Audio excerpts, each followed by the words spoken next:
Danes nas je zanimalo, kaj pravzaprav potrebujemo za tak festival, kot je 18. FSF. Zato smo se odpravili do Igorja Prasla, ki nam je povedal več o FSF-ju. Festival slovenskega filma ima srečo, da mu je proračun dodeljen strani Slovenskega filmskega centra. V bistvu, ko pride do tega, imaš izbrane filme, se šele potem začne konkretno delo z ostalo ekipo festivala.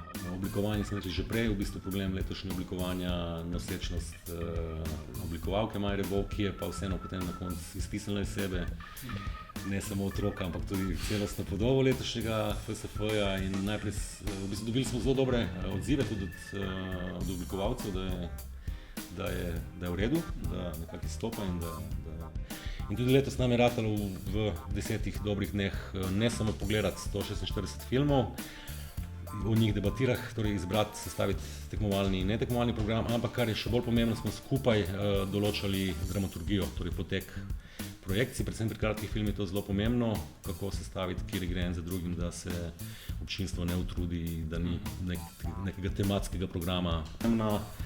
Točka festivala, kajti ravno prostovoljci, prostovoljke so tisti, ki svojo energijo na koncu res naredijo to razliko.